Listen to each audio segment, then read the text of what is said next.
Unsurprisingly, Dillian Whyte has thrown his name into the hat to face Tony Bellew as a replacement for David Haye in December.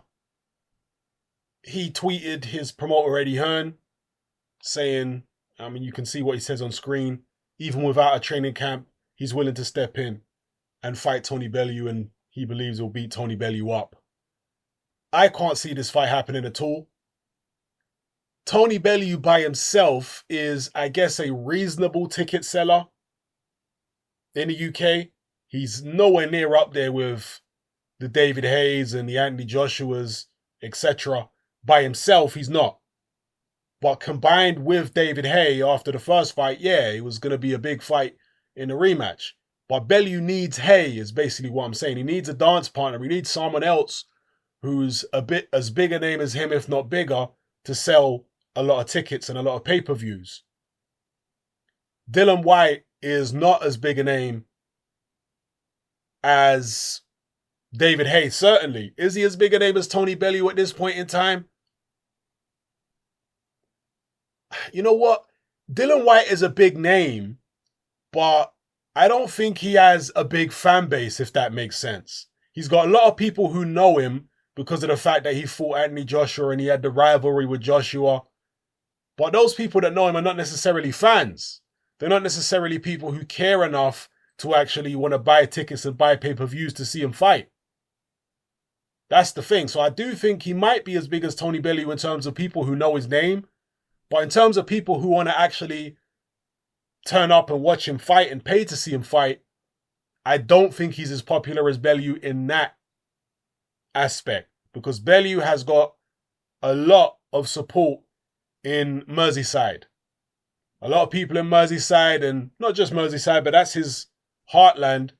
That's the heartland of his fans. There's a lot of people there that will pay to see him fight, that will travel to London, that will buy pay-per-views. So, yeah, Dillian Whyte against Tony Bellew, I can't see it happening. And in fact, when Dillian Whyte tweeted what he tweeted to Eddie Hearn, I can imagine Hearn was sitting there just shaking his head when he read that tweet from Dillian Whyte. At the end of the day, you can't blame Dillian Whyte for throwing his hat in the ring because you got to be in it to win it. It's like playing the lottery. So you can't blame him. He's just looking for the best opportunities for himself. Even if these are unrealistic opportunities, you never know. Maybe Eddie Hearn and Sky want to salvage the show. Maybe they don't think David Haye will recover. So, this might be what's going on in Dillian Whyte's head. So you can't blame Dillian Whyte. He's just looking out for his own best interests. But how realistic is it that this fight will happen? Whyte stepping in to replace Haye? I would be amazed if that happened. Literally amazed. That's how shocked I would be. I'd be amazed. I don't see it happening at all. No. Maybe you guys disagree. I think a fight which would be more likely, in fact, would be for Joseph Parker to step in on short notice and take on Tony Bellew. I think that would be more likely, even though that's fairly far-fetched because we're not too far away now from the fight. And you have to imagine Joseph Parker hasn't been in training camp. And he would have to arrive in the UK and adjust to the time difference because there's a massive time difference between New Zealand and the UK. He did it in his last fight against Hughie Fury. He'd have to do it again here on very short notice, as well as a very short notice training camp. So I'd be surprised if that happened, but I think that would be more likely because of the fact that it gives Tony Bellew an opportunity to fight for a world title. It would also familiarize the British public even more with Joseph Parker. So if he was to beat Tony Bellew, it would help to build up the Joshua fight, the fact that he beat up Bellew.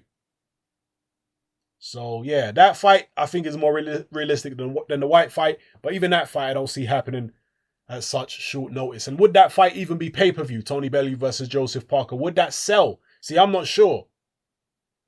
I'm not even sure. As I say, Tony Bellew, a decent ticket seller in the UK, but is he a pay-per-view star all by himself? I know he sold pay-per-view with Cleverly, but that was with a stacked card. And not a stacked card in terms of great fights, but a stacked card in terms of big names. So yeah. Anyway, let me stop waffling here, people. I'm getting lost in my thoughts. Let me know what you think in the comment section below. It's Hatman, I'm out.